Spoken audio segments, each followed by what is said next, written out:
সম্মানিত বন্ধুগণ, আসসালামু আলাইকুম।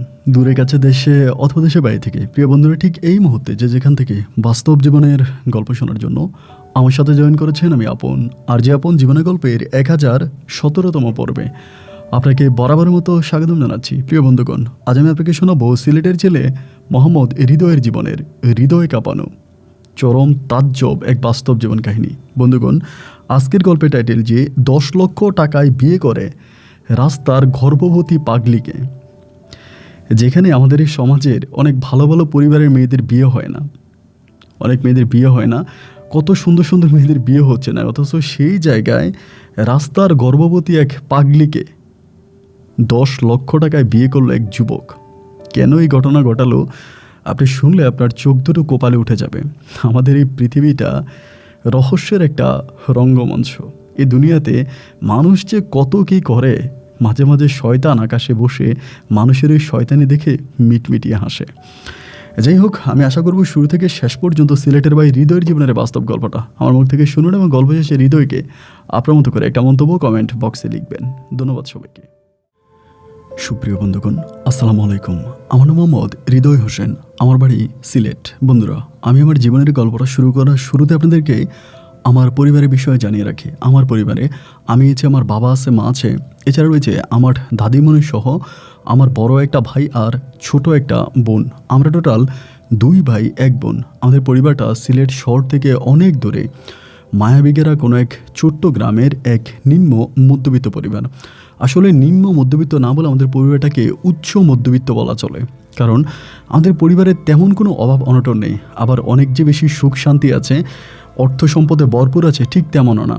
আমার বাবা পেশায় একজন মাস্টার ছিলেন। একটা মাদ্রাসায় আমার বাবা শিক্ষকতা করতেন এবং শিক্ষকতার এক পর্যায়ে আমার বাবা হঠাৎ করে অসুস্থ হয়ে পড়ে। মারাত্মকভাবে আব্বা অসুস্থ হয়ে আব্বাকে অপারেশন করাতে হয় এবং অপারেশনের পরে আমার বাবা ওই শিক্ষকতা ছেড়ে দেয়। শিক্ষকতা ছেড়ে দিলে পরে আমাদের এলাকাতে আমার বাবার আমার দাদার অনেক বেশি জায়গা সম্পত্তি আছে। ওই জায়গা সম্পত্তিগুলো দেখাশোনা করে, চাষাবাদ করে, এভাবেই আমাদের পরিবারটা চলতেছে। এবং আমার বড় যে ভাইয়া ছিল, ভাইও ব্যবসা বাণিজ্য করতো। আমাদের মুন্সি বাজারে আমার বড় ভাইয়ার দোকান ছিল। তো যাই হোক, এরকমভাবেই পরিবারটা সামনের দিকে এগিয়ে যাচ্ছিল। আমিও ছোটোবেলা থেকে পড়াশোনার প্রতি খুব মনোযোগী ছিলাম। আমি আসলে খুব ছোটোবেলা থেকে পড়াশোনার প্রতি খুব মেধাবী ছিলাম। ক্লাস 5-এ আমি বৃত্তি পাই এবং বৃত্তি পাওয়ার কারণে আমি যখন ক্লাস 6-এ ভর্তি হই, ক্লাস 6 থেকে সম্পূর্ণ ক্লাস 10 পর্যন্ত আমার রোল নাম্বার 1 থেকে 2-এর মধ্যে থাকে। আমি যথেষ্ট পরিমাণের মেধাবী একজন ছাত্র থাকি। কিন্তু আমি যখন এসএসসি পরীক্ষা দিব, এসএসসির আগ মুহূর্তে হঠাৎ করে আমার জানি কী হয় আমি বুঝতে পারি না। আমার পড়াশোনার প্রতি অনেক সমস্যা দেখা দেয়, আমার ব্রেনে অনেক সমস্যা দেখা দেয়। আমার মা বলে মনে হয় কেউ আমাকে তাবিজ তুমান করছে, সম্ভবত কেউ আমাকে তাবিজ করেছে বা ব্ল্যাক ম্যাজিক করেছে। এই জন্য আমাকে অনেক ডাক্তার কবিরাজের কাছে নিয়ে যায়। তো আমার এসএসসি পরীক্ষার ঠিক 7 থেকে 8 মাস আগ থেকে আমার হঠাৎ করে আমার কোনো কিছু মনে থাকতো না। ধরুন আমি কোনো একটা সাবজেক্ট নিয়ে পড়তেছি, এটা আমার মনে থাকে না, আমি এই পড়ি তো এই ভুলে যাই, এই পড়ি তো এই ভুলে যাই, এবং আমার মেমোরি জানি কেমন আস্তে আস্তে করে লস হতে থাকে। তো আমার আম্মু তখন আমাকে ডাক্তারের কাছেও নিয়ে যায়, কবিরাজ টবিরাজ অনেক কিছুই দেখায়। বিশেষ করে কবিরাজরা বলে আমার দিকে খারাপ মানুষের নজর পড়েছে এবং খারাপ কোনো মানুষের নজর পড়েছে এবং সেখান থেকে আমার এই অবস্থা হয়েছে। তো যাই হোক, পরিবার খুব টেনশন করে আমাকে নিয়ে এবং এরকম করতে করতে একটা পর্যায়ে আমি এসএসসি পরীক্ষা দিই। আমি যেই মানুষটা ক্লাস 5-এ বৃত্তি পেয়েছি এবং ক্লাস 6 থেকে ক্লাস 10 পর্যন্ত সম্পূর্ণভাবে আমার রোল নাম্বার 1 ছিল, আমি সেই মানুষটা এসএসসি পরীক্ষাতে সি গ্রেড পেয়ে পাশ করি। সি গ্রেডে আমি পাশ করি। এতে আমার মন মানসিকতা অনেক খারাপ হয়ে যায়। এত খারাপ বাজে একটা রেজাল্ট করি, এটা আসলে কাউকে বলার মতো না। তো যাই হোক, আমি পরীক্ষা শেষ হওয়ার পরে আমার তখন মন খারাপ হয়ে যায়, আমি পড়াশোনা করব না, আমি কলেজে ভর্তি হব না।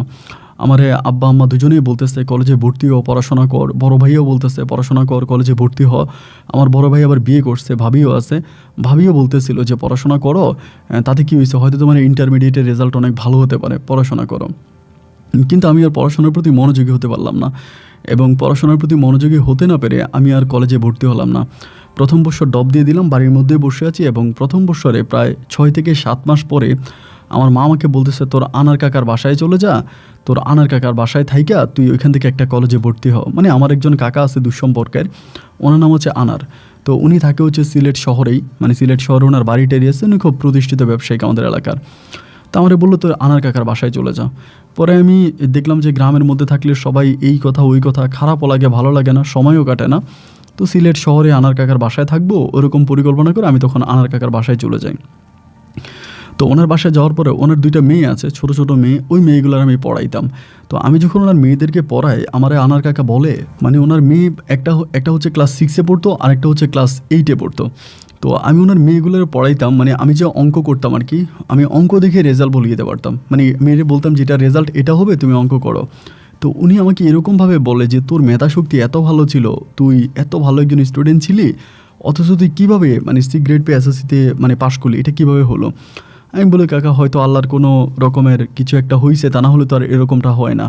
আমার তো ইচ্ছা ছিল বা আমি তো সেইভাবেই পড়াশোনা করেছি। তো যাই হোক, আল্লাহই ভালো জানে কেন আমার রেজাল্টে এরকম হয়েছে। তো কাকা আমাকে বোঝায়, মন খারাপ করিস না, আল্লাহ তাআলা যা করে অবশ্যই বান্দার ভালোর জন্যই করে। হয়তো তোর জীবনে তার চেয়েও ভালো কোনো কিছু আসবে, তুই টেনশন করিস না। এইভাবে আমি তখন কাকার বাসায় থাকতেছি। কাকার বাসায় থাকতে কাকার বাসায় একটা মেয়ে আছে, মানে মেয়েটার নাম হচ্ছে আপনার শিশির। তো এই মেয়েটা মানে কাকা এতিমখানা থেকে মেয়েটাকে নিয়ে আসে। এতিমখানা থেকে নাকি প্রথম উনি মেয়েটাকে নিয়ে আসে, এবং মেয়েটাকে নিয়ে আসার পরে কাকার এক পরিচিত মহিলা মেয়েটাকে নিয়ে যায়। মানে কাকার বাসায় 5-6 মাস থাকার পরে ওই মহিলা নিয়ে যায়, এবং মহিলাই মেয়েটাকে বড় করে। বড় করার পরে ওই মহিলার নিজের বাড়ি আছে সিলেট শহরে, 3 তলা বাড়ি। ওই মহিলা তার ছেলে মেয়ে সবাই হচ্ছে লন্ডনে থাকে। একটা পর্যায়ে ওই মহিলা লন্ডনে চলে যায় তার সন্তানদের কাছে, এবং ওই মেয়ের নামে 3 তলা বাড়িটা লিখে দেয়। মেয়েটা বাড়িটাকে মানে মেয়ের নামে বাড়িটা দিয়ে যায়, এবং এই বাড়ির যে ভাড়া ওঠে ওই সম্পূর্ণ ভাড়ার টাকাই হচ্ছে শিশির বা আমার কাকারা নিয়ে যায় আর কি। তো শিশির কাকার মেয়ের মতো করে আজকে দীর্ঘ অনেক বছর ধরে কাকার বাসায় আছে। তো ওর সাথে আমার খুব ভালো একটা সম্পর্ক। মোটামুটি ও দেখতে শুনতে খুব বেশি ভালো না, ধরেন আপনার সেম বরণ আর কি, একটু খাটো করে, বাট অনেক ভালো, মন মানসিকতা অত্যাধিক ভালো। তো ওর সাথে আমার খুব ভালো একটা সম্পর্ক হয়। এরকম করতে করতে একবার রমজানের ঈদ আসে। রমজানের ঈদ আসলে পরে কাকা কাকি যারা আছে ওনার ছেলে মেয়ে এবং ওই শিশির মিলে আমরা তখন গ্রামে বেড়াইতে যাই। তো আমাদের গ্রামে সবাই জানে শিশির হচ্ছে আমার কাকার মেয়ে, মানে আমার যে আনার কাকা আছে আনার কাকার মেয়ে শিশির, এইটা গ্রামের অনেক মানুষরাই জানে। তো আসলে মূলত ওই শিশির আনার কাকার মেয়ে না, ও হচ্ছে ওনাদের বাসায় থাকে আর কি, এরকম ওই মহিলা দিয়ে গেছে, ওনাদের বাসায় থাকে ওই হিসাবে। পরে ওই মেয়েটা এতটাই ভালো ছিল, আসলে আমি বলে বোঝাতে পারবো না। মানে কাকার মেয়ে হইলেও হয়তো কাকার এতটা সম্মান শ্রদ্ধা বা এতটা ভক্তি করতো না, অথচ এই মেয়েটা কাকে যতটা স্নেহ করে, কাকে যতটা ভালোবাসে, এবং কাকা ওই মেয়ের প্রতি খুব টান, খুব ভালোবাসা। গ্রামে আসার পরে ঘোরাফেরা করলাম, এদিকে সেদিকে অনেক ঘুরলাম, মজা মাস্তি করলাম। এরকম করতে করতে এই বিষয়টা আমি তখন আমার আম্মুকে বললাম। তো কাকার বাড়ি আমাদের বাড়ি থেকে মোটামুটি অনেক দূরে ছিল। আমার মা কিন্তু এই বিষয়টা জানতো না, মানে তারাও মনে করতো যে এই শিশির মনে হয় ওনারই মেয়ে। তো এরপর আমি বললাম যে মা দেখো, শিশির তো কাকার মেয়ে না, শিশিরের এই ঘটনা এগুলা বলি। বলার পরে একদিন আমার মা বলতেছে যে মেয়েটার আমার অনেক দেখতে ইচ্ছে করে, এতিমখানার মেয়ে, কই বাপ কই মা, অথচ আল্লাহ কি ভাগ্য দিল, সিলেট শহরে 3 তলা একটা বাড়ির মালিক হয়ে গেল, আমার মেয়েটারে খুব দেখতে ইচ্ছে করে, তুই কি আমাকে মেয়েটাকে একটু দেখাবি? আমি বললাম সমস্যা নাই, তো তুমি যদি দেখতে চাও আমি নিয়ে আসবো।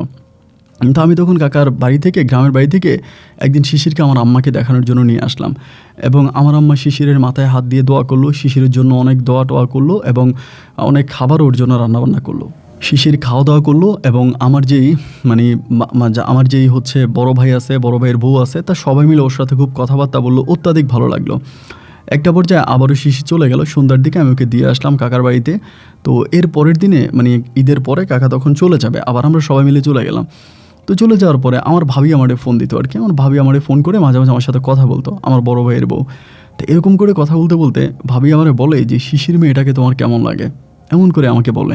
তো সত্যিকার অর্থে শিশির কিন্তু ভালো লাগার মতো কোনো মেয়ে না, যে খুব বেশি ভালো লাগবে এরকম না, মানে মোটামুটি আর কি 40% মতো সুন্দরী হবে আমার দৃষ্টিতে। তাই আমি বললাম যে আছে তো ভালোই, সমস্যা কি? আমার ভাবি আমারে বলে তোমার শিশিরে কেমন লাগে? তা আমি বললাম আমার কেমন লাগার কি আছে, আমি ওদের বাসায় থাকি, ওর সাথে ভালো একটা সম্পর্ক, খুব ফ্রেন্ডলি একটা সম্পর্ক, অতটুকুই। এখানে ভালো লাগা খারাপ লাগার তো কোনো কথা নাই, তুমি ভালো লাগা খারাপ লাগার কথা বলতেছো কেন? আমার ভাবি বলে একটা কাজ করো না, দেখো না শিশিরের সাথে কোনো একটা সম্পর্ক করা যায় কিনা। আমি বললাম যে ভাবি এটা তুমি কী ধরনের কথা বলো, আমি বাসায় থাকি, ওনাদের বাসায় থাকি, আমি শিশিরের সাথে সম্পর্ক তৈরি করব কেন? বলে সম্পর্ক তৈরি করা ভালো হবে, এমন করে ভাবি বলে। তো এইভাবে 1 দিন 2 দিন 3 দিন কথা বলতে বলতে একটা পর্যায়ে ভাবি আমাকে ডিরেক্টলি বলে যে আমার মা নাকি শিশিরকে অনেক পছন্দ করেছে, এবং এই মেয়েটা যথেষ্ট নম্র ভদ্র বা মাধুর্যতে একটা মেয়ে, আমার মা শিশিরকে আমাকে বিয়ে করাতে চায়, এরকমভাবে শিশিরকে পছন্দ করছে আমার আম্মা। তা আমি তখন বললাম যে আম্মা পছন্দ করলে তো আর আমি বিয়ে করব না, কারণ আমার তো আর পছন্দ হয় নাই, এখন আমার যারা পছন্দ হয় না আমি তো তারা বিয়ে করবো না। এভাবে মাসখানেক কেটে যাওয়ার পরে আমি বাড়িতে আসছি, আব্বা আম্মা দুজনে আমাকে ধরছে, যে মেয়েটারে আমার খুব ভালো লাগছে, আমরা চাই তুই মেয়েটারে বিয়ে করে আমাদের ঘরে বউ বানায় নিয়ে আয়। তাই আমি বললাম যে ভালো কথা, এই মেয়ের সাথে যদি এই মেয়েকে যদি আমার বিয়ে করতে হয় তাহলে তোমরা কাকার কাছে বলো, আনার কাকার কাছে বিয়ের প্রস্তাব নিয়ে যাও। আনার কাকা তো মেয়েকে বিয়ে দিবে, মেয়ের তো বিয়ের বয়স হয়েছে, সমস্যা কী? তা ওই মেয়ের কাছে আনার কাকার কাছে গেলে কথাবার্তা বলে তোমরা বিয়ে ঠিক করো, আমার কোনো আপত্তি নাই। আমার কথা হচ্ছে যেমনই হোক, আমার লাইফে তো কোনো প্রেম নাই, কোনো ভালোবাসা নাই, কাউকে ভালোবাসি নাই, কারোর সাথে কোনো তেমন স্মৃতিও নাই। তো এই জন্য আমি যেমনই হোক তেমনই একটা বউ পাইলেই কোনো রকম হয়েছে। তো সেই হিসাবে শিশির মেয়ে দেখতে যেমনই হোক কিন্তু মনটাও অত্যাধিক ভালো, খুবই ভালো মনের একটা মেয়ে।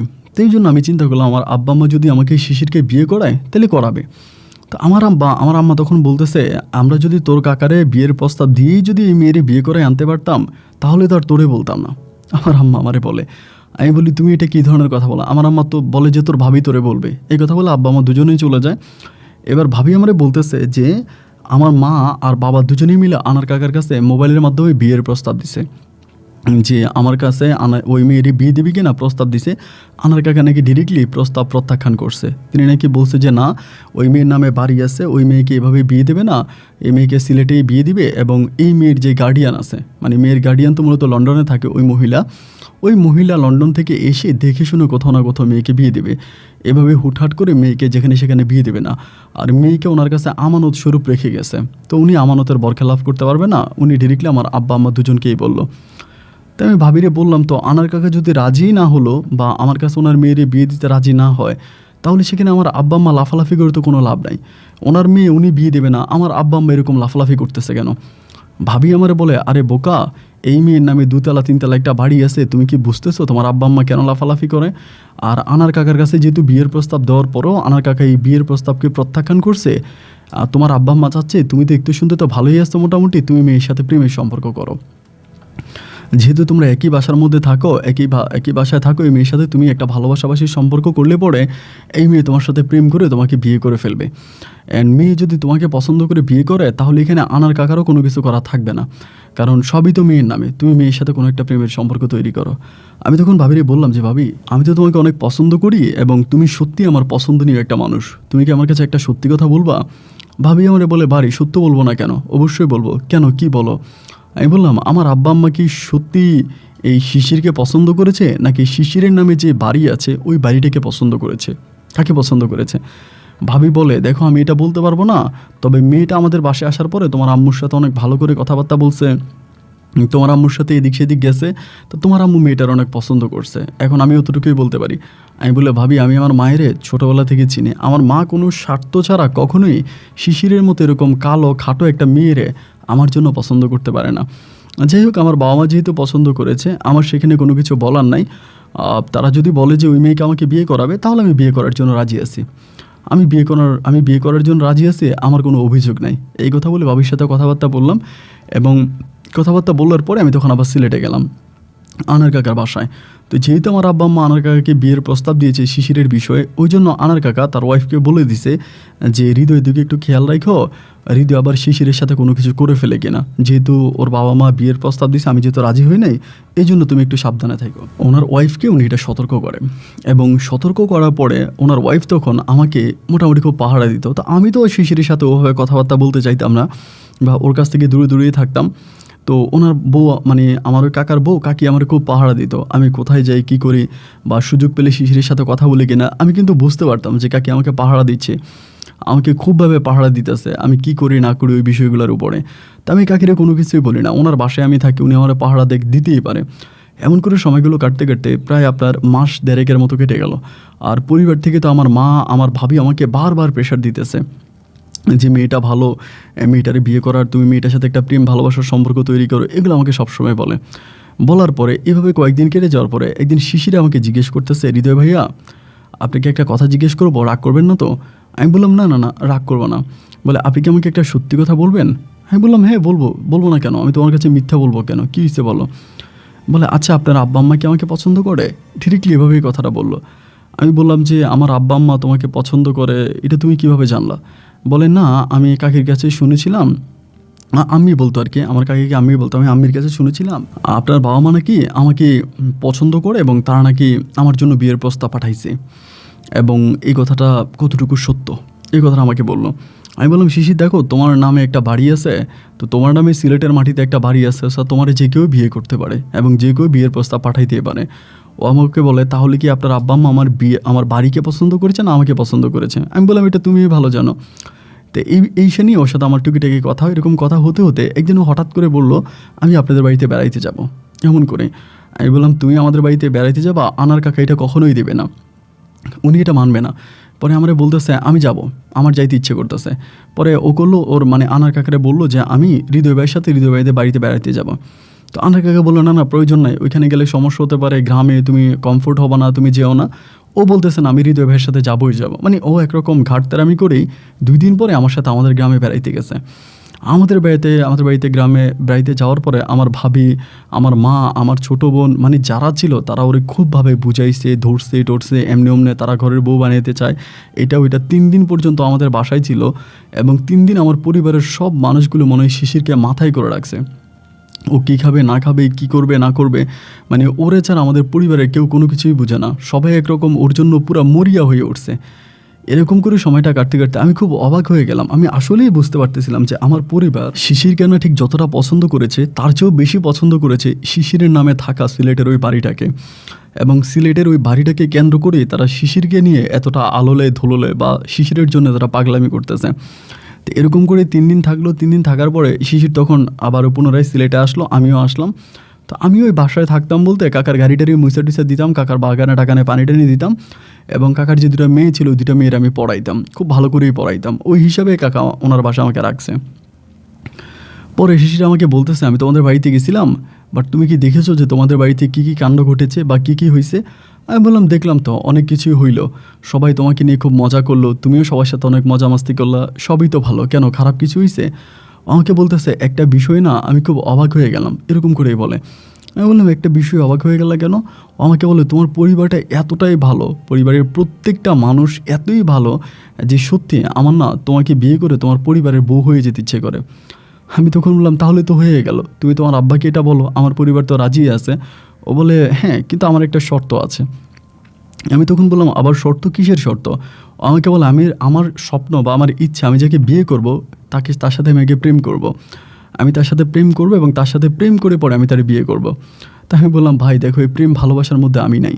তুমি যদি আমারে পছন্দ করো, তুমি যদি আমারে বিয়ে করতে চাও, তাহলে তুমি তোমার আব্বার কাছে বলো, তোমার আব্বা যদি সব কিছু ঠিকঠাক করে তাহলে তোমার সাথে আমার বিয়ে হবে। এই প্রেম ভালোবাসা এই সময়ে এই জিনিসগুলো আমার পছন্দনীয় না। ও তখন বলতেছে, আমি তো দেখতে শুনতে ভালো না, আমি তো কালো এবং আমি তো খাটো, তা আমারই তো তুমি বিয়ে করবা না। এগুলো তো তুমি জাস্ট তোমার আব্বা আম্মা পছন্দ করে ওই হিসেবে আমার বিয়ে করতে চাও, তুমি তো মন থেকে বিয়ে করতে চাও না। এরকম করে ও খুব মন খারাপ করে, আমার সাথে খুব বেশি একটা কথা বলে না। তাই আমারও কেমন করে জানে আস্তে আস্তে মেয়েটাকে ভালো লাগতে শুরু হলো। মানে ব্ল্যাক ডায়মন্ড আমার কাছে মনে হলো। আমার ভিতরেও তার প্রতি এক ধরনের ভালোবাসা কাজ করতে শুরু হলো। আমিও তার সাথে খুনসুটি দুষ্টামি এটা ওইটা করে তাকে ফাঁকে পাইলে সুযোগ পাইলে বউ বউ বলে ডাকি। এইভাবে কিছুদিন কাটার পরে আমাদের দুজনের মাঝে মোটামুটি আমার বাবা মা আমার ভাবি যেটা চেয়েছিল সেটাই হয়ে গেল। মোটামুটি দুজনের মাঝে একটা প্রেমের সম্পর্ক হয়ে গেল। সম্পর্ক হয়ে যাওয়ার পরে ও আমাকে বলল যে, তোমার আব্বা আম্মাকে বলো আমার আব্বুর কাছে, মানে আব্বির কাছে বিয়ের প্রস্তাব পাঠানোর জন্য। আমি বললাম, এই প্রস্তাব অনেক আগেই পাঠাইছি, সেটা তো তুমি জানোই, কিন্তু তারা রাজি হয় নাই। তো তুমি যদি আমাকে পেতে চাও বা তুমি আমাকে বিয়ে করতে চাও, তাহলে একটাই পথ খোলা আছে, তুমি আমার সাথে চলো, আমরা পালায়ে যাই। আমরা পালায়ে গিয়ে কোর্টের মাধ্যমে বিয়ে করবো এবং কোর্টের মাধ্যমে বিয়ে হবার পরে আমি তোমাকে নিয়ে আমার আম্মুর কাছে নিয়ে উঠবো আর কি, তুমি তখন প্রাপ্তবয়স্ক, সমস্যা নাই। তো ওর সিলেটের নামে যে বাড়িটা আছে ওই বাড়ির সম্পূর্ণ ভাড়া কিন্তু আমার ওই আনার কাকাই নিত। আনার কাকা নিত এবং ওর যা যা খরচ লাগতো, ওর ঘোরাফেরা করা, ওর গাড়ির খরচ, এই খরচ ওই খরচ, সব খরচ কিন্তু আনার কাকাই দিত। তো এই অবস্থার ভিতরে তখন একটা দিন ঠিক করলাম, আমি আমার পরিবারকে জানাইলাম যে অমুক দিনে আমি শিশিরকে নিয়ে চলে আসবো, তোমরা অমুক জায়গায় থাকো। আমার আব্বাকে, আমার মাকে, আমার বড় ভাইয়া ভাবিকে সবাইকে জানাইলাম। তো এরপরে ঠিকই আমরা সকালবেলা আমি শিশিরকে নিয়ে বেরিয়ে পড়লাম। আনার কাকারে কোনো কিছু না বলে আমি শিশিরের সাথে বেরিয়ে পড়লাম এবং ওর সাথে যাওয়ার পরে যে বাজারে আমি আমার আব্বা আম্মা আমার বড় ভাইয়ার ভাবিকে থাকতে বলছিলাম তারা একইভাবে ওই বাজারের মধ্যেই ছিল। আমার তাদের সাথে দেখা হলো, দেখা সাক্ষাৎ হওয়ার পরে আমি তাদেরকে নিয়ে একসাথে শিশিরকে নিয়ে আমি আমার বাড়িতে উঠলাম, আমার বাসায় গেলাম এবং বাসায় যাওয়ার পরে আনার কাকার কাছে তখন খবর গেল ওই দিনে রাত 3টা বাজে আমরা কিন্তু গিয়ে বিয়ে শাদির কাজটা সম্পূর্ণ করে ফেলি। আমার আব্বা আগেই সব কিছু কাজের মাধ্যমে লেখালেখি সব কিছু করে রাখে এবং ওইখানে যাওয়া মাত্রই আমার বিয়ের কাজ সম্পূর্ণ হয়ে যায় এবং ওকে বিয়ে করে আমি তখন আমাদের গ্রামে নিয়ে যাই বা বাড়িতে নিলে পরে আমার ভাবি তখন বাসর ঘরটা তৈরি করে ওর সাথে তখন আমার বাসর হয়। ছোট্ট প্রেমের একটা ভালোবাসার গল্প আর কি, মানে ছোটোখাটো একটা প্রেম ছিল ওর সাথে আমার। রাত 3টার দিকে আমার ওই আনার কাকা তখন তার বউকে নিয়ে গাড়ি নিয়ে ডিরেক্টলি আমাদের বাড়িতে আসে। তো আনার কাকা আসছে, আনার কাকার গাড়ি আমি দেখছি জানালা দিয়ে, ওনার গাড়ি ঢুকতেছে আমাদের বাড়ির মধ্যে। আমি তখন শিশিরে বললাম যে আনার কাকা তো আসতেছে, এমন এমন বাড়িতেও ঢুকছে। শিশির আমাকে বলে তুমি টেনশন করো না, আব্বা আছে, আম্মা আছে, ভাইয়া ভাবি আছে, ওরাই দেখবে কী করা যায়। আমি তখন ওখানে কোনো কিছুই বললাম না। উনি এসে আমার আম্মাকে ডাকতেছে, আমার আব্বারে ডাকতেছে। তারা তখন দরজা খুলে, উনি তখন ভিতরে ঢুকে খুব হামকি দামকি করতেছে, ধমকাধমকি করতেছে।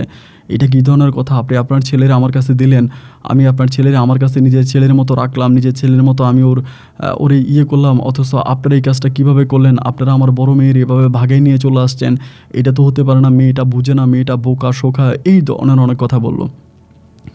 আমার মা তখন বলল, আপনি আসছেন ভালো কথা, দুজন দুজনকে ভালোবেসে বিয়ে করে আসছে, তো এখানে তো আসলে আমরা মুরব্বীদের তো কোনো কিছু বলা নেই, আমরা তো কিছু করতে পারবো না। আমার ওই কাকা তখন খুব রেগে গেল, আনার কাকা রেগে গেল যে এটা কী ধরনের কথা বলেন, মুরব্বীরা আপনারাই তো আগে বিয়ের প্রস্তাব দিয়েছেন, আপনারা যখন প্রস্তাব দিয়েছেন আমি যখন রাজি হই নাই, এরপরে আপনারা আপনাদের ছেলেকে আমার মেয়ের পিছনে লাগাই দিয়েছেন।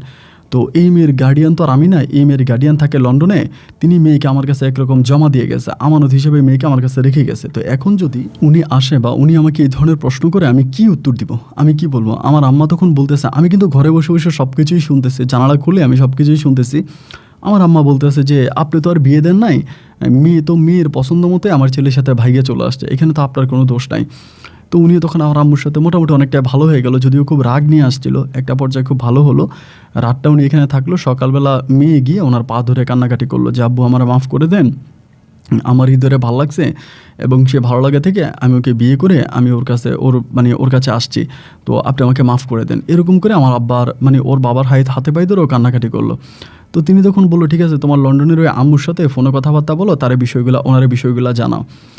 তো এভাবে তখন শিশির কী করলো, লন্ডনে ওর যেই মা আছে, ওর ওই মাকে বিষয়গুলো জানালো যে এমন এমন ঘটনা, আমি একটা ছেলেকে ভালোবাসছি এবং ভালোবাসার পর আমি ছেলের সাথে পালাই আসছি। তো ওর লন্ডনে থাকা ওই মা তখন বিষয়টা স্বাভাবিকভাবে নিতে পারে নাই, উনি বিষয়টা খুব মাইন্ডে নিয়ে গেছে যে কোন ছেলের সাথে চলে গেছে বা কার সাথে চলে গেছে। তিনি তখন অনেক অসুস্থ ছিল, হসপিটালে ছিল।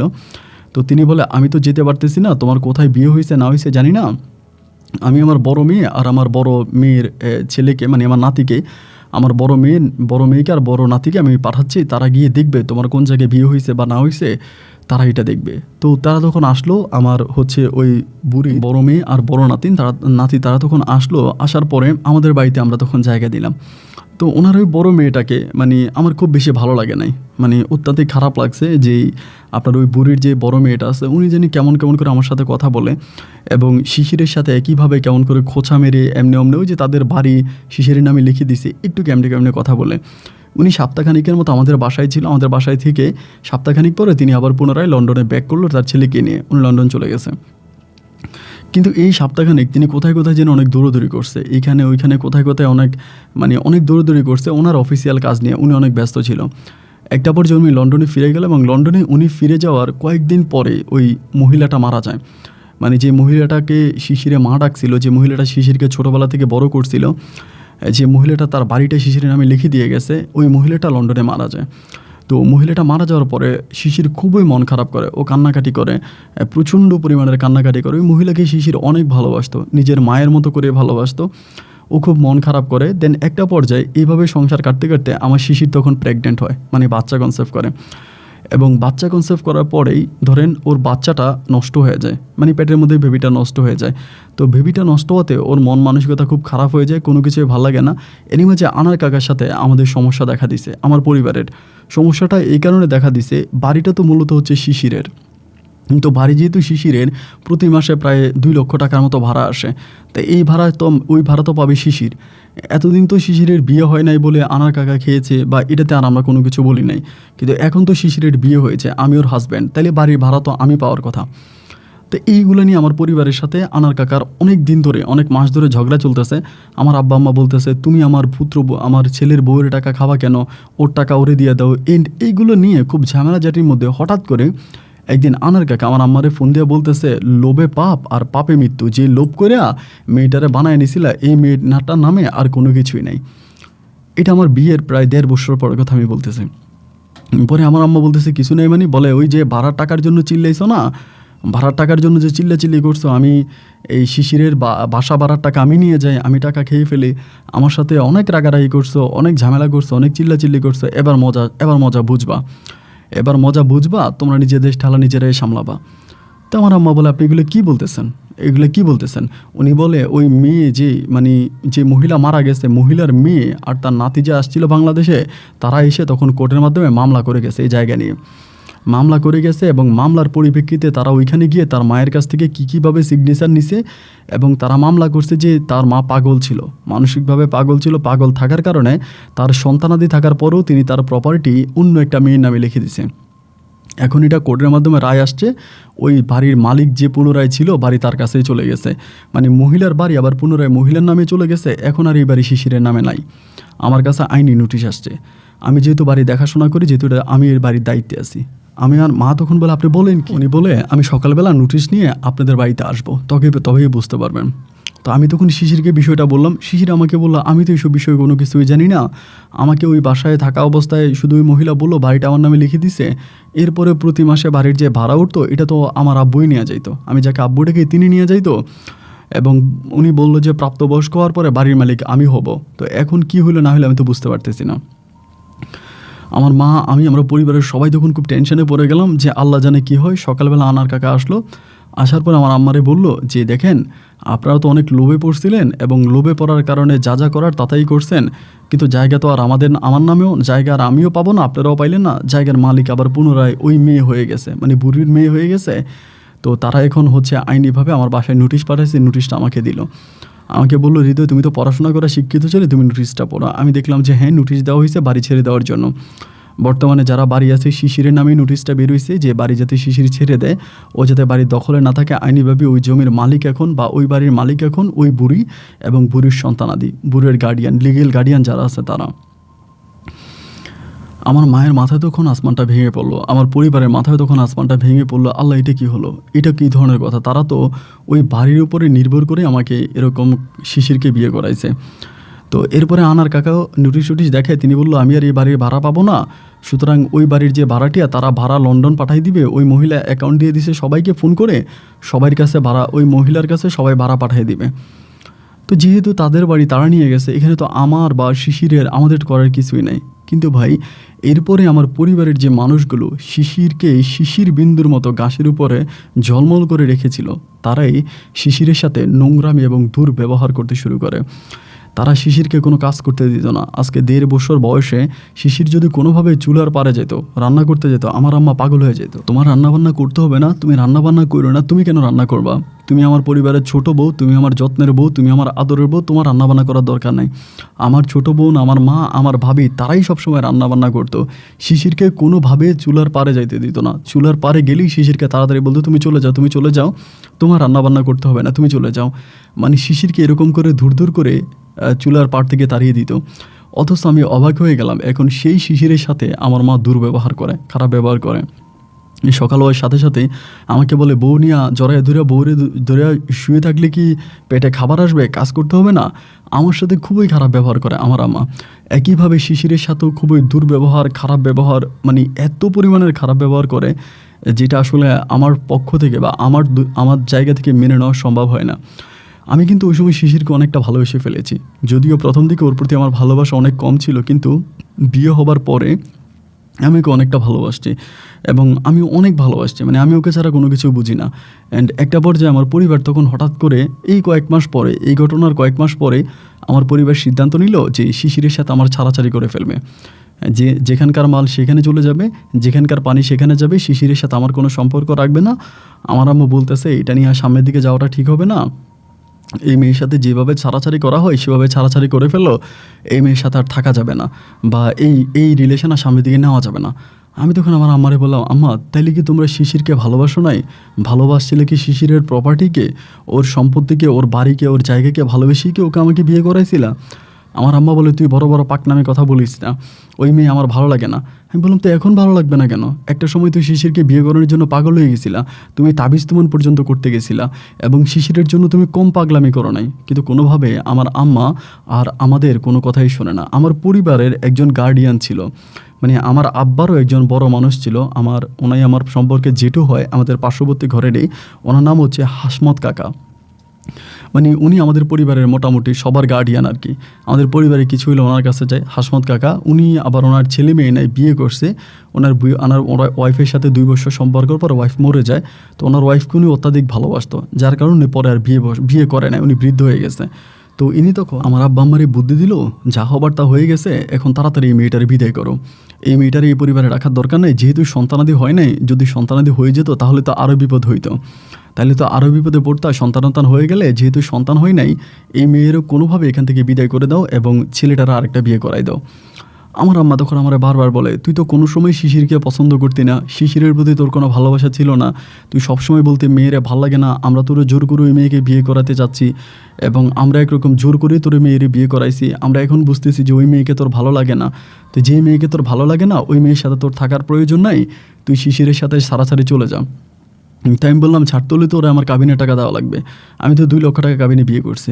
আমার আম্মা বলে, 2 লক্ষ টাকা চাইলে যাবে, সমস্যা নাই, এরপর ওই মেয়েরে ছেড়ে দে। তাই শিশিরও তখন খুব কান্নাকাটি করে, মানে প্রচণ্ড কান্নাকাটি করে ঘরের মধ্যে বৈশা। মানে ও কিন্তু বুঝে গেছে যে আমার আব্বা আম্মার লোভে পড়ে ওরে আমার বউ বানাইছে, সম্পূর্ণ লোভে পড়ে, লোভের বশবর্তী হয়ে আর কিছুই না। তো সেখানে মানে ওরা কান্নাকাটি করতেছে, মানে শিশির খুব কান্নাকাটি করে। আমি ওরে বুঝাই যে তুমি কান্নাকাটি করো না, পৃথিবীর সব মানুষগুলোও যদি তোমার বিপক্ষে চলে যায়, সবাইও যদি তোমার এগেনস্টে চলে যায়, আমি তোমার স্বামী হৃদয় কখনো তোমার এগেনস্টে যাব না। আমি তোমাকে ভালোবাসছি, আমি তোমাকে বিয়ে করছি, এবং আমি তোমার সাথেই বাকি জীবনটা থাকবো। তুমি কোনো রকমের মন খারাপ করো না, কোনো টেনশন করো না, আমি তোমাকে আমার কাছে রাখবো। তখন বলে যে, না, আমি না বুঝতে পারিনি যে তোমার আব্বা আম্মা আমার সাথে কখনো এরকম দুর্ব্যবহার করবে, এরকম খারাপ ব্যবহার করবে, যারে কখনো মানে তুমি থেকে তুই বলে নাই, অথচ তাকে বান্দি দাসী বলে খুব খারাপ ভাষায় আমার ভাবি, আমার মা, আমার ছোটো বোন গালাগালি করে। শুধু গালাগালি না, সুযোগ পেলে ওর গায়ে পর্যন্ত হাত তোলে। ও না খাবার খাইলে আমাদের পরিবারের মানুষরা অন্য কেউ খাবার খাইতো না, মানে ও খাবার শুরু করলে সবাই খাবার খাইতো, এত পরিমাণে রেসপেক্ট আর সম্মান করতো ওকে। অথচ ওই মেয়েটাকে এখন খাইতে বসলে বলে এটা নিয়ে আয়, ওইটা নিয়ে আয়, এবং জুটা খাবারগুলো একরকম ওকে খেতে দেয়। নিজের কাছেও খুব খারাপ লাগতেছে, এবং আমার কাছে মনে হলো এরকমভাবে চলতে থাকলে শিশির একটা সময় মারা যাবে। এবং আমার যে হাসমত কাকা আছে, তিনিই কিন্তু বিশেষ করে আমাদের পরিবারকে, মানে আমার আব্বাকে মাকে খুব নেগেটিভিটি বুদ্ধি দিতেছে, বারবার নেগেটিভ বুদ্ধি দিতেছে যে এটা করো ওইটা করো। এই ওনার নেগেটিভ বুদ্ধির কারণেই কিন্তু, মানে উনি তৃতীয় ব্যক্তি, ওই তৃতীয় ব্যক্তির কারণেই কিন্তু আমাদের পরিবারে এই সমস্যাগুলো দেখা দিয়েছে। আমার মা বাবা বারবার হাসমত কাকার কথা শোনায়, হাসমত কাকা যেটা বলে সেটাই হবে, ওনার কথার বাইরে যাওয়া যাবে না। এবং উনি যেরকম করে নেগেটিভিটি বুদ্ধিগুলো আমার আব্বা আম্মাকে দিচ্ছে, তারা ওই নেগেটিভ বুদ্ধিগুলো মাথায় নিতে আসে। আমি একটা সময় চিন্তা করলাম যে আমাকে কিছু একটা করতে হবে, আমাকে ঘুরে দাঁড়াতে হবে।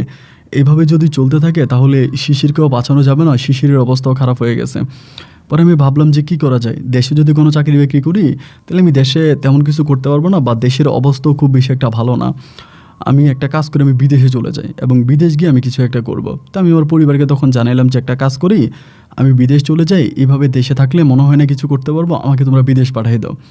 তো বিদেশ পাঠিয়ে দেওয়ার কথা বলার সাথে সাথে আমার আম্মা বলে, তোরে বিদেশে নেওয়া, লন্ডনে নেওয়ার লোকও আছে, তোকে আমেরিকাতে নেওয়ার লোকও আছে, সমস্যা নাই, তুই এই বউটারে ছেড়ে দে।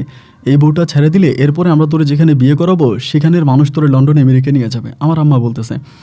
আমি বলি, মা, আমার লন্ডন আমেরিকার প্রয়োজন নাই, আমি মিডল ইস্টের ভিতরে ছোট্ট কোনো একটা দেশ, কাতার, কুয়েত, ওমান, বাহারাইন, এরকম কোনো একটা দেশে গিয়ে আমি জাস্ট দু মুঠো ডাইল ভাত খেয়ে বাঁচতে পারলে হয় মা। আমার এরকম লন্ডন আমেরিকার চিন্তা ভাবনা আমার মাথায় নাই, তোমরা এগুলো বইলো না।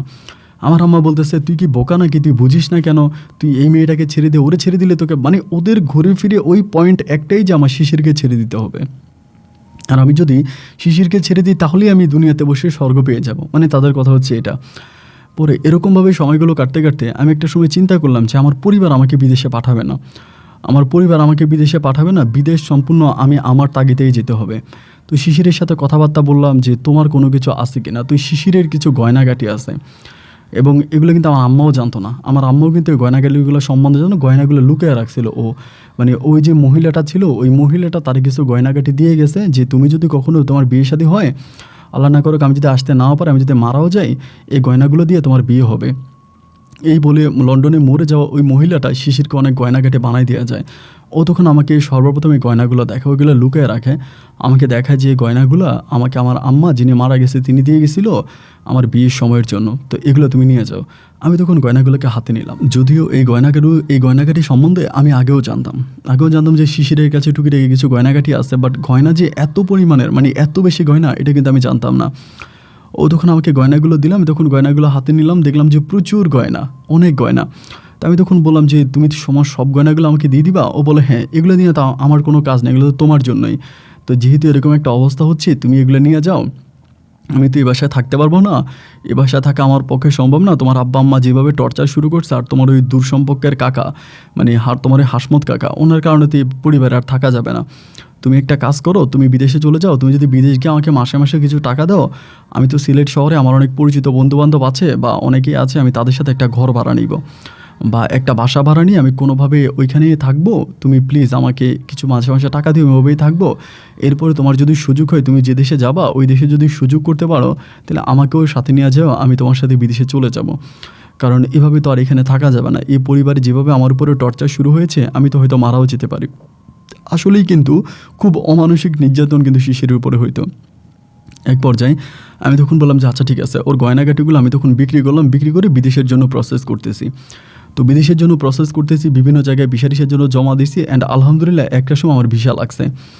ভিসা লাগার পরে আমি তখন কাতারের জন্য ভিসা নিছি, আমাদের এলাকারই এক লোকের কাছ থেকে কাতারের ভিসা নিছি। তখন 5.5 লাখ টাকা ভিসার দাম ছিল। তো 5.5 লাখ টাকা, এখানে কিন্তু শিশিরের গয়নাগাটি বিক্রি করে টোটাল 6 লাখ টাকার মতো হয়েছে, 6 লাখ টাকার একটু বেশি। তো 5.5 লাখ টাকার ভিতর আমার ওইখানে আমি যেয়ে গেলাম প্রায় 30-40 হাজার টাকার মতো আমি শিশিরের কাছে দিয়ে গেলাম যে তুমি এই টাকাটা রাখো, এই টাকাটা তুমি রাখো, আমি চলে যাই। তো আমি হঠাৎ করে বিদেশ যাচ্ছি, বিদেশ যাওয়ার টাকা বা কোথায় পাইলাম, আমার পরিবার কিন্তু এগুলো কিছুই বুঝতেছে না। তারা বারবার বলে তোরে টাকা কে দিল, টাকা পাইলি কোথায়?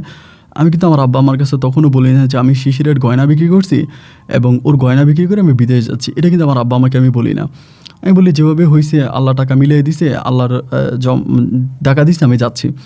তো আমি তখন চলে গেলাম কাতারে যাওয়ার পরে, বাট যেই কোম্পানিতে আমি গেছি, একটা কোম্পানি, একটা গাড়ির আপনার আর কি গ্যারেজ, একটা গাড়ির গ্যারেজে আমার চাকরি হয়। তো ওইখানে যাওয়ার পরে গাড়ির যে গ্যারেজের যে মালিক ছিল তিনি আরবি ছিল, মানে খুবই খাতারনাক আর কি, অনেক খারাপ একজন মালিক। মানে মাসে মাসে বেতন দিতে চায় না, দেখা যায় 2 মাসে 1 মাসের বেতন দেয়। এই 2 মাসে শিশিরের অবস্থা তখন বাড়িতে অনেক খারাপ হয়ে যাচ্ছিল।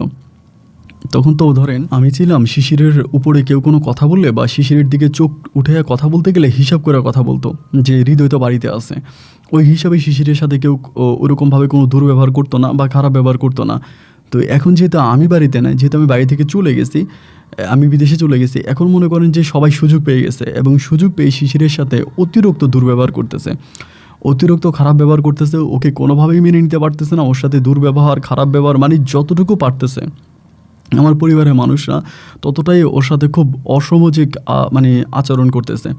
তো আমাকে ফোন দিয়ে খুব কান্নাকাটি করে যে হৃদয় আমি কী করবো, আমি তো এই পরিবারে থাকতে পারতেছি না।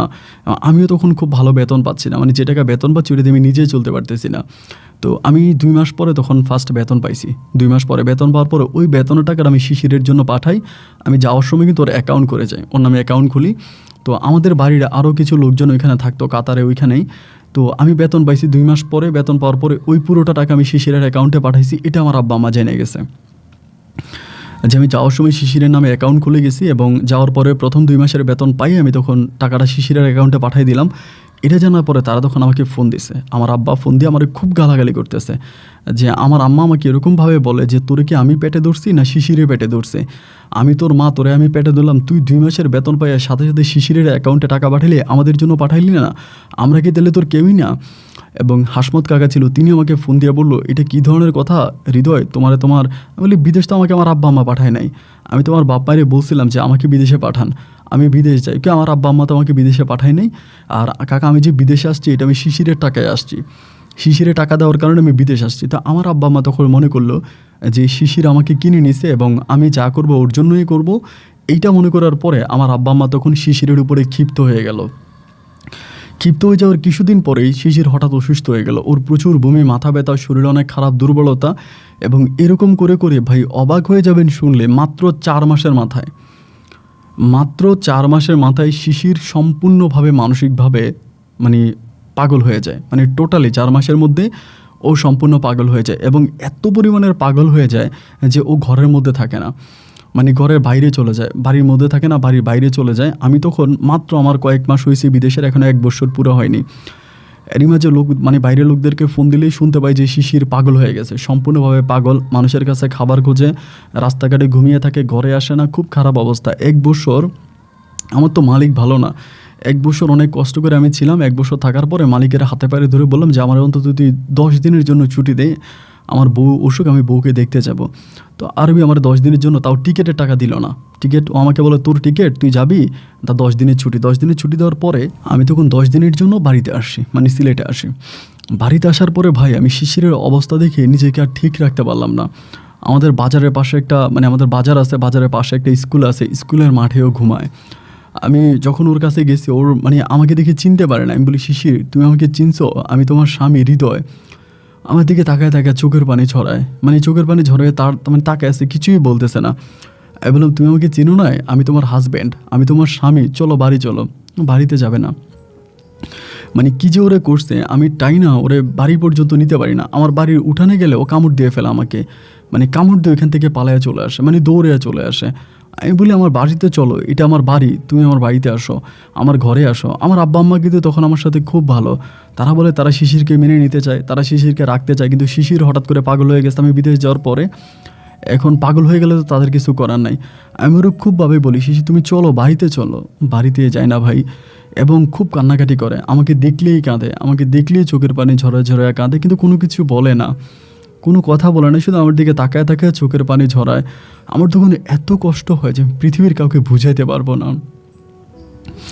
একটা সময় এটা সত্যি যে মেয়েটাকে আমি ভালোবাসি নাই, এই মেয়ের প্রতি আমার কোনো প্রেম ভালোবাসা ছিল না, কিন্তু বিয়ে করার পরে আল্লাহর রহমত আমার উপরে এমনভাবে বর্ষিত হয়েছে, আমি ওকে আমার জীবন দিয়ে ভালোবেসেছি এবং এখন ওকে এতটাই ভালোবাসি যে আল্লাহ যদি বলে আমার নিঃশ্বাসটা নিয়ে যাবে, আমার জীবনটা নিয়ে যাবে, আমার জীবনের বিনিময় হলেও শিশিরকে আল্লাহ ভালো করে দিবে, আমি সেটাতেই রাজি আছি যে আল্লাহ আমার জীবনটা নিয়ে হলেও তুমি শিশিরকে ভালো করে দাও।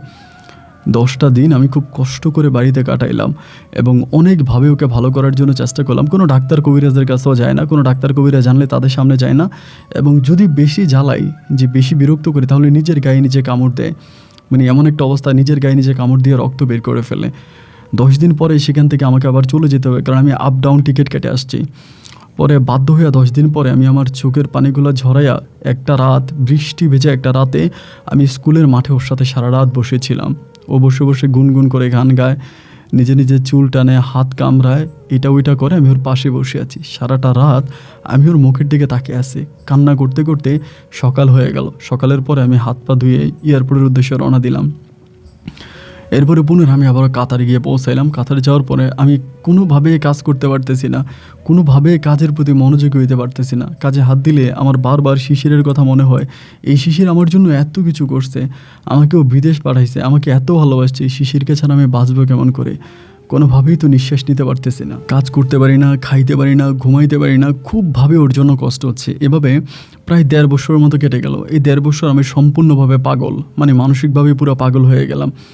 তো আমার আব্বা আম্মা আমারে বারবার বলতেছে, তুই দেশে আয়, দেশে এসে একটা বিয়ে শাদি কর, এভাবে তো তোর জীবনটা কাটতে পারে না, দেশে এসে একটা বিয়ে শাদি কর, ভাবা না ভালো তুই দেশে আয়, এবং তোর আর বিদেশ করার দরকার নেই। 1.5-2 বছরে আমার অবস্থাটা এরকম হয়েছে যে আমি পাগলের মতো রাস্তায় ঘুরতাম, মানে একদম সম্পূর্ণ পাগল হয়ে গেছিলাম। ও যেরকম মানে দেশে পাগল, আমি তেমনি বিদেশে পাগল, মানে কিছুই ভালো লাগতো না, মানে কোনো কিছুই ভালো লাগতো না। কাজে গেলেই আমি কান্নাকাটি করতাম, বারবার ওর ছবি দেখতাম, ওর জন্য কান্নাকাটি করতে হইতে, এত ভালোবাসছে, আমার ভালোবাসার মানুষটা এইভাবে আমাকে ছেড়ে চলে যাবে, বা এভাবে আল্লাহ ওকে মানসিকভাবে ওকে এরকম পাগল বানাই দেবে, এটা আমার কল্পনাতেও ছিল না। যাই হোক, একটা পর্যায়ে প্রায় 2 বছর মতো কাটাইলাম। 2 বছর কাটানোর পরে আমার আম্মা বলতেছে, তুই দেশে চলে আয়, এইভাবে তোর জীবনটা কাটতে পারে না, তুই দেশে আয়। পরে এভাবে যখন প্রেশার দেওয়ার পরে আমি তখন দেশে আসলাম। দেশে আসার পরে আমার পরিবার আমি দেশে আসার আগে আমার জন্য মেয়ে ঠিক করে রাখছে। আমাদের এলাকারই, পার্শ্ববর্তী এলাকারই একটা মেয়ে, নাম হচ্ছে নাবিলা, ওই মেয়েটাকে ঠিক করে রাখছে। আমি বাড়িতে আসলে পরে ওই মেয়েকে আমাকে বিয়ে করাবে। যদিও বিয়ে করার জন্য আমি মোটেও প্রস্তুত ছিলাম না, আমি বিয়ে করব না, আমি শিশিরকে ভালোবাসছি, যেহেতু শিশিরকেই পাইলাম না, বা শিশিরই যেহেতু মেন্টাল হয়ে গেল, পাগল হয়ে গেল, মানে বিয়ে করার আর কোনো ইচ্ছা আমার ছিল না। কিন্তু বাড়িতে আসার পরে আমার মা, আমার বাবা, আমার ভাবি যারা আছে সবাই তখন খুবভাবে প্রেশার দিল, অনেকভাবে প্রেশার দিল আমাকে বিয়ে করার জন্য। তো তখন কিন্তু আমার শিশিরের সাথে তখনও ছাড়াছাড়ি হয় নাই, কোনো ডিভোর্সও নেই, কিছুই হয় নাই। ও এরকম রাস্তাঘাটে শুয়ে থাকতো। তো আমি তখন কী করলাম, বাধ্য হয়ে পরিবারের মুখের দিকে তাকিয়ে তখন নাবিলাকে বিয়ে করতে রাজি হলাম, যদিও আমার ইচ্ছা ছিল না, সম্পূর্ণ ইচ্ছার বিরুদ্ধে। আমি তখন নাবিলাকে বিয়ে করলাম। তো নাবিলাকে বিয়ে করার পরে সবসময় কান্নাকাটি করতাম। নাবিলা আমাকে বলতো, তুই এত কান্নাকাটি করো কেন? আমি বললাম, ও কেন ডাক্তারের কাছে যায় না? ওকে একটা কবিরাজ দেখাতে পারে, একটা ডাক্তার দেখে তো কোথাও যায় না, মানে কোনো ডাক্তার কবিরাজের কাছেই যায় না। ডাক্তার কবিরাজ আসলে তাদেরকে মারে। আমি ওকে মানে চাচ্ছিলাম যে জোর করে কোনো কুন্দায় দিয়ে আসি। তো কুন্দায় দিতে গেলে আমার আব্বা মা আবার ওটাতে আমার সাথে দ্বিমত পোষণ করে, কুন্দায় দিতে হবে কেন? আবার মানে খুবভাবে তারা আমাকে ওভাবে কোনো কিছু করতে দেয়ও না। তো যাই হোক, এভাবেই পড়ে আছি। এরকম করে সময়গুলো কাটতে কাটতে একটা পর্যায়ে আমি আমার বাড়িতে থাকা অবস্থায় আমার ভাবির মুখে শুনতে পাই, মানে ভাবি আমার কথায় কথায় বলে দেয়, আমার বড় ভাবি, যে আমার মা নাকি আমার বউরে তাবিজ করছে, এবং এই তাবিজ নাকি হাসমত কাকাই কোত্থেকে এনে দিছে। আমার মা আমার বউরে তাবিজ করছে, এবং তাবিজ করার পরেই শিশির পাগল হয়ে গেছে। সম্পূর্ণ আমার মা এটা করছে। ভাবি আমার কাছে কথাটা স্বীকার করে যে আমার আম্মা ওকে তাবিজ তুমান করে ওরে পাগল বানাই দিছে।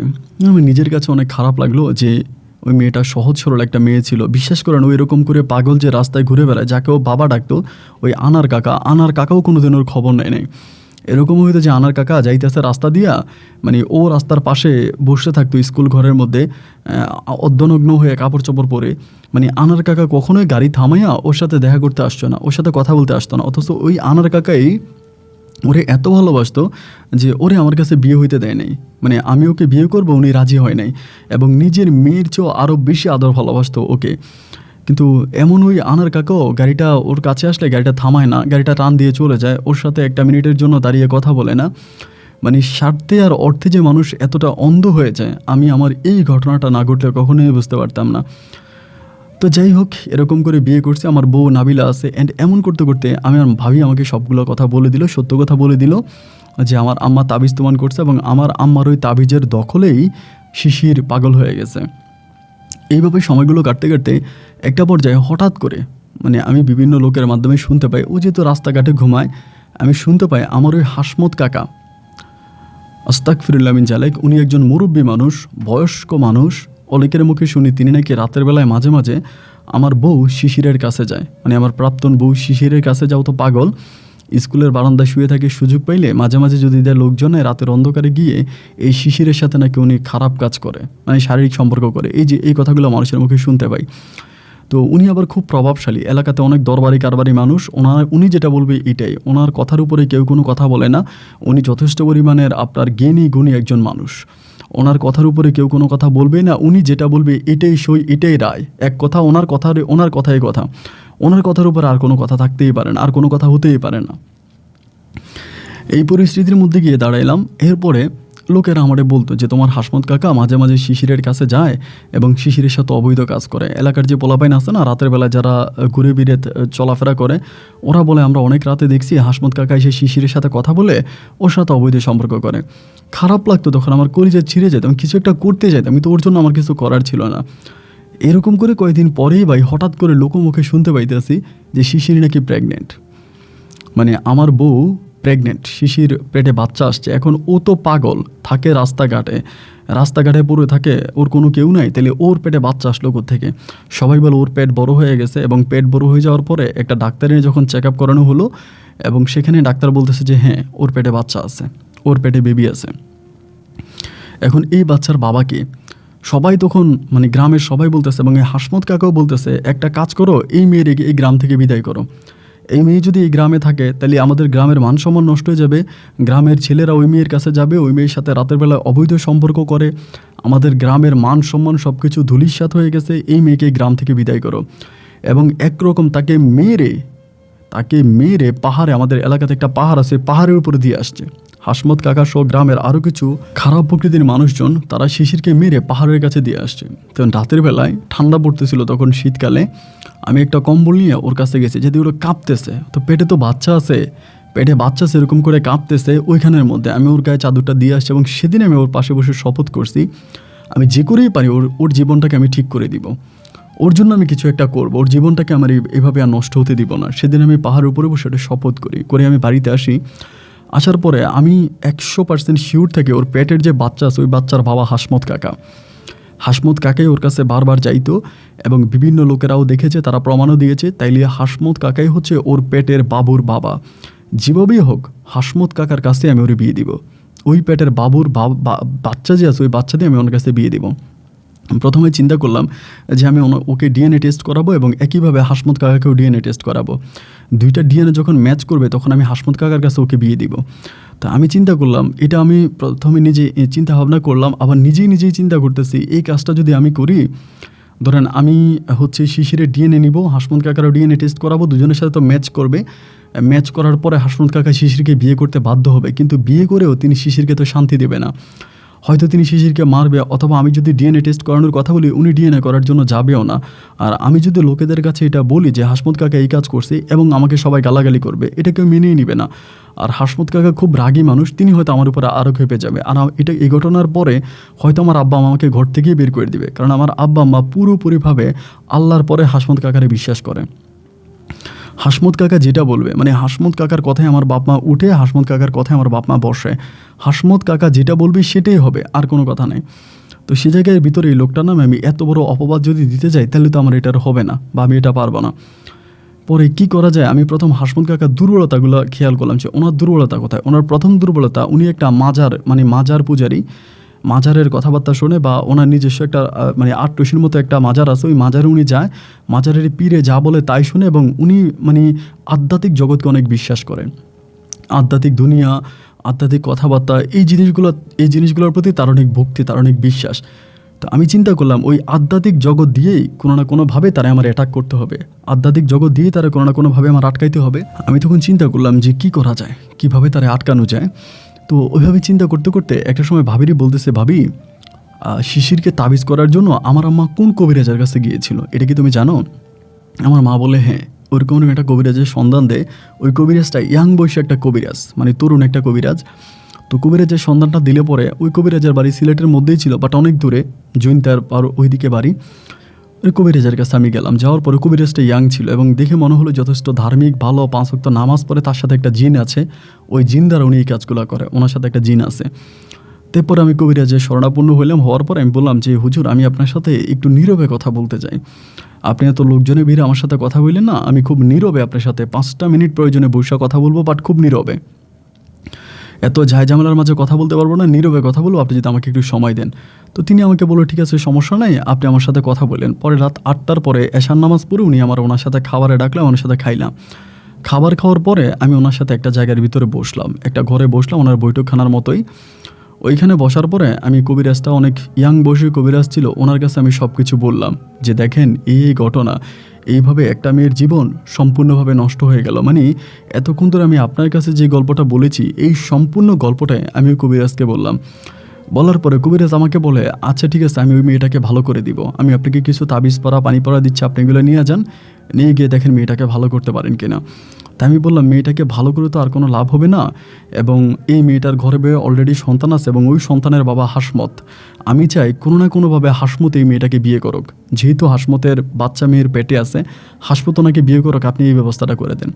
উনি আমাকে বলে এটা আমি কীভাবে করবো, এটা তো আর আমার কাছে কোনো কিছুই নাই, এটা আর আমি কীভাবে করবো, এটা ওই লোকে যদি বিয়ে করে ভালো কথা করবে, আর যদি না করে এটা ওই লোকের বিষয়, ওই লোকের ব্যাপার, আমি তো এখানে কোনো কিছু করতে পারবো না। আমি বললাম যে না, আপনি একজন অনেক বড় কবিরাজ, সবাই আপনার কথা বলে, আপনি অনেক জ্ঞানী গুণী, আমি একজন কবিরাজ, আপনি চাইলে অনেক কিছুই পারবেন, আমি জানি আপনি পারবেন, আপনি অন্তত এই কাজটা করে দেন। উনি আমাকে বলে আমি কিভাবে করব। আমি বলি যে আপনি আমার জন্য একটা পথ খুঁজে বের করেন, যে পথের মাধ্যমে হাসমত কাকা ওরে বিয়ে করবে। এরপরে বলে যে কিভাবে, আমি বললাম যে একটা কাজ করেন, আপনি আমার তাবিজ দেন, যেই তাবিজ দিয়ে ওরে পাগল বানাইছেন সেম তাবিজ আপনি আমারে দেন, আমি সেম তাবিজ হাসমত কাকারে দিয়ে দিই, যাতে হাসমত কাকা ওরে বিয়ে করার জন্য পাগল হয়ে যায়, যেন হাসমত কাকা ওরে বিয়ে করার জন্য পাগল হয়ে যায়, এরকম একটা তাবিজ আপনি আমারে দেন। উনি আমার বলে এরকম তাবিজ যদি আপনি ওই হাসমতের জন্য করেন তাতে লাভ হবে না, এই লোকটা পাগল ছাগল হয়ে মেয়েটারে বিয়ে করবে এবং 2 দিন পরে মেয়েটাকে আবার ছেড়ে দিবে, মধ্যখানে মেয়েটার জীবনটা আরও নষ্ট হয়ে যাবে, এমনিতেই তো নষ্ট হয়েছে আরও নষ্ট হয়ে যাবে। আমি তখন বললাম তাইলে আপনি আমাকে এমন কোনো একটা পলিসি দেন, যে পলিসিতে উনি বিয়ে করবে, আমি চাই উনি বিয়ে করুক। পরে আমাকে বলে আমি আমার আধ্যাত্মিক ক্ষমতাটা একটা কাজ করতে পারি, এই লোকটাকে মাজার বিশ্বাস করে বা আধ্যাত্মিক জগৎ বিশ্বাস করে? আমি বললাম করে। আধ্যাত্মিক জগৎ বিশ্বাস করে, আধ্যাত্মিক মাজার বিশ্বাস করে। কয় তাহলে আপনার কিছু করার দরকার নাই, আপনি শুধুমাত্র এই তাবিজটা, উনি যেই খাটে ঘুমায় ওই খাটের বালিশের ভিতরে কোনোভাবে তাবিজটা ঢুকিয়ে দিবেন, আর কোনো কিছু করার দরকার নেই। উনি যেই খাটে ঘুমায় সেই খাটের বালিশের ভিতরে তাবিজটা ঢুকিয়ে দিবেন। উনি নিজে ইচ্ছা করে শিশিরকে বিয়ে করবে এবং উনি শিশিরকে ঘরের বউ বানাবে। কিভাবে বানাবে এটা আর আপনার জানার প্রয়োজন নেই, আপনি চলে যান। আমাকে কবিরাজ তখন তাবিজটা দিল। তাবিজটা দেওয়ার পরে আমি তখন তাবিজটা নিয়ে বাড়ির দিকে আসতেছি, আর মনে মনে চিন্তা করতেছি এই তাবিজ হাসমত কাকার বালিশের নিচে রাখলে হাসমত কাকা মানে শিশিরকে বিয়ে করবে, এটা কিভাবে কি জানি না। এভাবে যাওয়ার পরে ওই দিন ছিল আপনার মঙ্গলবারে তাবিজটা আনছে আইনা। মঙ্গলবারে সুন্দর সময়ে ওনার ঘর তো খালিই থাকে, কেউ থাকে না। ওনার ঘরের ভিতরে ঢুকে আমি তখন বালিশের ভিতরে তাবিজটা ঢুকে দিয়ে আসছি। বালিশের ভিতরে তাবিজটা ঢুকে দিয়ে আমি যখন চলে আসলাম, মঙ্গলবার গেল, বুধবার গেল, বৃহস্পতিবার, শুক্রবারে জুমার নামাজের সময় হাসমত কাকা করলো কি আপনার 20 কেজি পরিমাণের জিলাপি, 20 কেজি জিলাপি মসজিদে আনছে। মসজিদে আইনা জিলাপিগুলো মসজিদে দিল, দিয়া হুজুরের কাছে বলে যে হুজুর, আমি একটা জিনিস স্বপ্নে দেখতেছি এবং আমার এই স্বপ্ন যাতে সত্যি হয়, আমি এই হিসাবে 20 কেজি জিলাপি মসজিদে দিলাম। আপনি 20 কেজি জিলাপি মসজিদে আমি দিলাম আমার তরফ থেকে। তা উনি 20 কেজি জিলাপি দিল এবং স্বপ্নে নাকি উনি কী দেখছে, হাসমত কাকা নাকি স্বপ্নে কী দেখেছে এবং এই জন্য উনি মসজিদে 20 কেজি জিলাপি দিয়েছে। তা সবাই তখন এটা বিশ্বাস করলো যে অবশ্যই হাসমত কাকা কিছু একটা দেখছে এবং ভালো কিছু হবে, সবাই তখন এটা মানলো। অ্যান্ড এরকম করে সময় যেতেছে এবং হাসমত কাকা কেমন জানি একটু দুর্বল হয়ে যাচ্ছে, একটু নরম হয়ে যাচ্ছে। আস্তে আস্তে লোকের মাধ্যমে শুনতেছি, লোকে লোকালোকিত হয়ে যাচ্ছে কথাটা। আমি কয়েকজনের মুখে শুনলাম হাসমত কাকা নাকি বলতেছে যে উনি শিশিরকে বিয়ে করবে, শিশিরকে উনি বিয়ে করবে এবং তিনি গোপনে আমার আব্বার কাছেও বিষয়টা বলছে। আমার আম্মার কাছে বলছে। আমার আম্মার কাছ থেকে আমি খবরটা পাইছি। খবরটা এরকম, হাসমত কাকা নাকি আমার আব্বাকে বলছে তিনি নাকি বেশ কয়েকদিন ধরে স্বপ্নে দেখতেছে আল্লাহর একজন বড় ওলি, একজন বুজুর্গ মানুষ ওনার কাছে আসে এবং ওই আল্লাহর ওলি বুজুর্গ মানুষ ওনাকে এসে বলে একটা মেয়ে শিশির পাগল হয়ে গেছে, ওর পেটে যে বাচ্চা আছে ওই বাচ্চাটা হওয়ার 21 দিন পরে, পেটের বাচ্চাটা হওয়ার 21 দিন পরে এই শিশির বাচ্চাটার উসিলায় শিশির 7 রাজার ধন পাবে। 7 রাজার ধন বলতে আপনার যেই আমরা গ্রামের ভাষায় যেটাকে বলি 7 রাজার ধন, এরকম 7 রাজার ধন পাবে 21 দিন পরে, বাচ্চা হওয়ার 21 দিন পরে বাচ্চার তরফ থেকে ওই পাগলিকে আল্লাহ উপহারটা দিবে। তো এখানে আরেকটা বিষয় বলে রাখা ভালো, শিশির যখন আমাদের বাড়িতে থাকতো, আমাদের বাড়িতে একজন পাগলা বাবা আসতো। তো পাগলা বাবাটা একটু গরম বাবা ছিল আর কি, উনি সব মনের কথা বলে দিতে পারতো। পাগলা বাবাটা সবসময় শিশিরকে বলতো আল্লাহ তোরা একটা ধন দিব, আল্লাহ তোরা একটা ধন দিব, আল্লাহ তোরা অনেক বড় একটা ধন দিব, এই কথা শিশিরকে বলতো।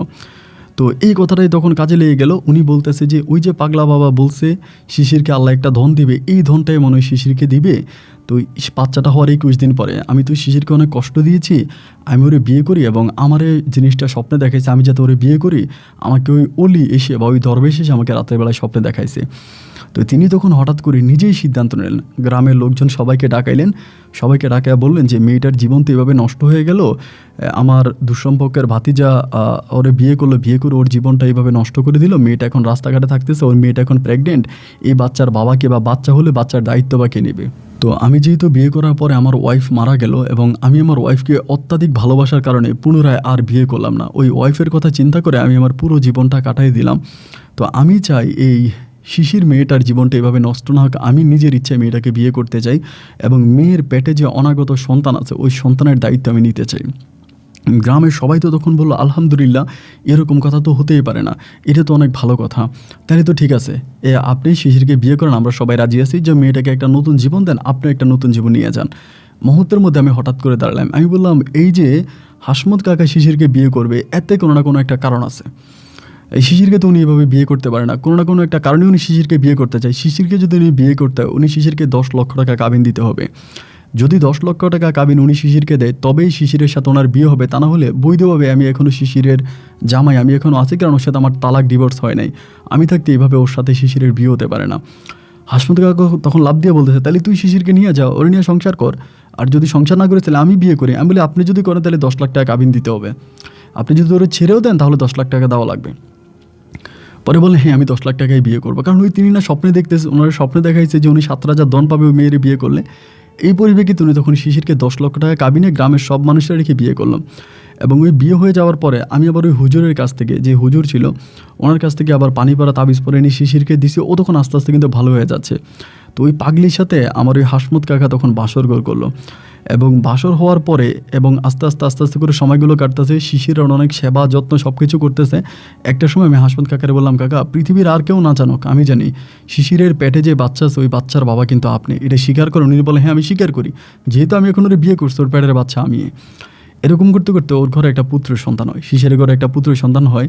তো পুত্র সন্তানটা হওয়ার পরে আমার হাসমত কাকা তো 21 দিন গুনতেছে, কবে 21 দিন হবে উনি 7 রাজার দন পাবে। এবং 21 দিনে উনি খবর পাইল, সংবাদ পাইল আবহাওয়া বার্তার মাধ্যমে 21 দিন রাতের বেলায় প্রচুর মানে আপনার তুফান হবে, জলোচ্ছ্বাস হবে, এরকম একটা খবর উনি পাইছে। এবং উনি তো ওই দিন 21 দিন আপনার 21 তারিখে দুপুরবেলা থেকে উনি প্রস্তুতি নিয়ে আসে যে ওই দিনে কিছু একটা গড়বে। 21 দিন রাতের বেলায় ওই 7 রাজার দনও পাবে। 21 দিন রাতটা কেটে গেল, 21 তারিখ রাতটা কেটে গেল, উনি কোনো রকমের কোনো কিছু উনি পাইল না।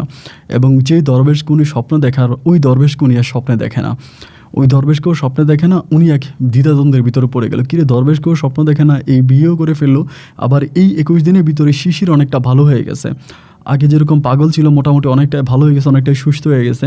এবার উনি বলতেছে যে না, এটা হতে পারে না, আমি এভাবে ওর নিয়ে সংসার করবো না। সংসার জীবনে শুরু হলো কলহর। আমি তখন বললাম যে কাকা আপনি যদি শিশিরে ছাইরা দেন তাহলে কিন্তু আপনি শিশিরকে টোটালি টাকা দিতে হবে 10 লক্ষ টাকা, ছাইড়ে দিলে 10 লক্ষ টাকা দিতে হবে, এটা আপনি চিন্তা করেন। 10 লক্ষ টাকা দেওয়ার ভয়ে উনি তখন শিশিরকে আর ছাড়লোই না। এবং দুজনের মাঝে ঝগড়াঝাটি করতে করতে একটা সময় আমার এই হাসমত কাকার সাথে শিশির অ্যাডজাস্ট হয়ে গেল, আলহামদুলিল্লাহ। এরপরে শিশিরের ঘরে আরও 2টা কন্যা সন্তান হলো হাসমত কাকার মাধ্যমে। এখন শিশিরের একটা পুত্র সন্তান আর 2টা কন্যা সন্তান। এবং শিশির এখন ওই হাসমত কাকাকে নিয়ে অনেক ভালো আছে, ওনার প্রচুর জায়গায় সম্পত্তি আছে, ধন সম্পত্তি আছে, সব কিছু শিশির দেখাশোনা করে, ওই চাষাবাদ করে, ওই সব কিছু করে, লোকজন দিয়ে রাখে। শিশিরের জীবনে আর কোনো কষ্ট রইল না এবং ও খুবই ভালো একটা অবস্থানের মধ্যে চলে গেল। হাসমত কাকা এখন অনেক অসুস্থ, ঠিকমতো চলাফেরা করতে পারে না, ঘরের মধ্যেই বেশিরভাগ সময় থাকে। এখন সব কিছুই শিশিরের আন্ডারে চলে, শিশিরই দেখাশোনা করে। জমিতে আপনার ফসলি অনেক জমি আছে হাসমত কাকারির, সবই এখন শিশির মালিক। ওর ছেলেটা এখন অনেকটাই বড় হয়েছে, হাঁটাচলা করতে পারে, অনেক ভালো, মেয়ে 2টাও মোটামুটি ভালোই আছে। সব কিছু মিলিয়ে শিশির একটা ভালো সংসার পেয়েছে। তো আমার মনেই জানি আমি অনেক অন্যায় করছি, অনেক অপরাধ করছি, এরপরেও যে শিশিরের জন্য আমি শেষ পর্যন্ত এটুকুন করতে পেরেছি, এই জন্য আমার অনেক ভালো লেগেছে। আমার ওয়াইফকে নিয়ে, নাবিলাকে নিয়ে আমি অনেক ভালো আছি, আমারও সন্তানাদি আছে, আমারও পরিবার আছে। আপন ভাই, আমার কাছে মনে হলো যে আমি আপনাকে আমার ঘটনাগুলো জানাই, তো সেখান থেকে আমি আপনাকে আমার ঘটনাগুলো বললাম। যদি আমার ঘটনাটা আপনার ভালো লাগে আপনি এটা প্রচার করতে পারেন, আমার বাড়ির ঠিকানা আমি আপনাকে দিলাম। আর আপনি যদি শিশিরকে দেখতে চান, শিশিরের 1 কপি ছবি আমি আপনার জন্য পাঠাইলাম। তো আপন ভাই ভালো থাকবেন, আপনার জন্য দোয়া ভালোবাসা। আসসালামু আলাইকুম।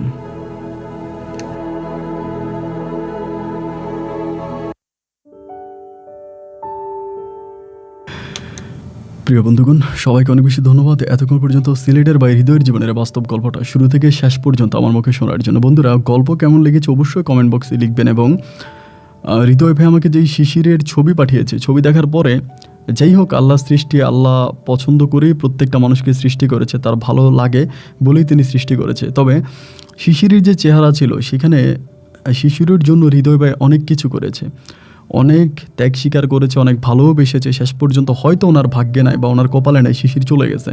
কিন্তু শিশির যে হাসমত সাহেবের সাথে এখন আছে, হাসমত সাহেবের বিঘায় বিঘায় সম্পত্তি, জায়গা সম্পত্তি, সব কিছুর মালিক এখন শিশির এবং শিশিরের 3 সন্তান। আলহামদুলিল্লাহ, আল্লাহ শিশিরকে একটা খুব ভালো জীবন দিয়েছে, এটার জন্য আল্লাহর কাছে চিরকৃতজ্ঞ। এবং গল্পটা পড়ে আমার কাছে ভালো লাগলো, আপনার কাছে কেমন লাগলো? এবং শিশির অথবা হৃদয়কে নিয়ে আপনার কোনো কথা লেখা থাকলে আপনি কমেন্ট বক্সে লিখবেন, তারা এগুলো পড়ে অত্যাধিক খুশি হবে।